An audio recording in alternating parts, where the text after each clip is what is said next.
Assalamualaikum warahmatullahi wabarakatuh.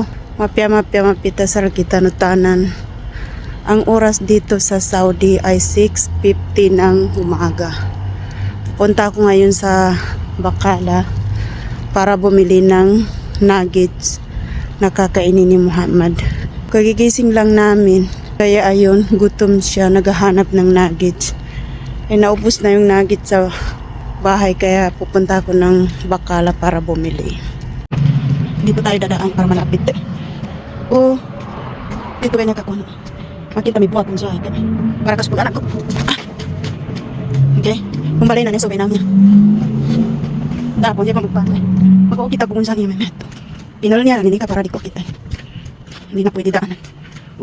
Alas 7 pala ng umaga dito, sobrang init na. Grabe. Alam niyo ba na iniwan ko si Muhammad sa bahay na walang kasama, pero nasa linya naman yung papa niya. Nasa gasim kasi yung tatay niya. Kaya sabi ko, pupunta ako ng Bakala. Iwan ko yung cellphone dito sa bahay. Ikaw na magbantay. So habang wala ko, nasa linya yung tatay niya. Dinala ko yung cellphone na isa. So doon pa sa tabi ng masjid yung pupuntahan ko ng Bakala, guys. Grabe ang init dito. Alas 7 pa lang ng umaga. Grabe. Nakakasunog na. Subhanallah.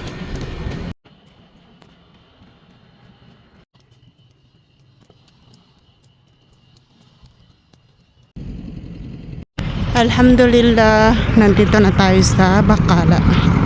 Ayan na yung Bakala. Ayan.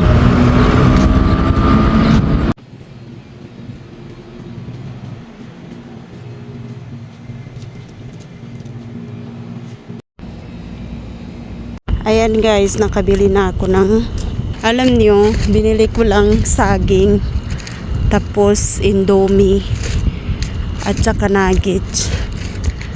Tapos may mga candy na binili ko kay Muhammad. 85 real yung naibayad ko. Grabe, ang mahal naman. Grabe talaga. Ay, kahit saan nagmahal na. Grabe ang init dito guys. Alas 7 pa na. Alas 7 ng umaga dito. Ang init-init. Dito tayo dadaan sa ligid-ligid. May bay kadalama kapag galot ta siya sa kuana kana siyar. Ay, wala ni kagagatas. Oy, mo kumulog. Ha, kana makapaggalot tarwa kita no. Mga yabo mundoy. Mga dua kato na panuhon babae. Babae ka dahil makapagkalot na siya ka. Kapya mananggo na gatusan ni mo dua di mapanu. Alhamdulillah, dumating na ako sa bahay.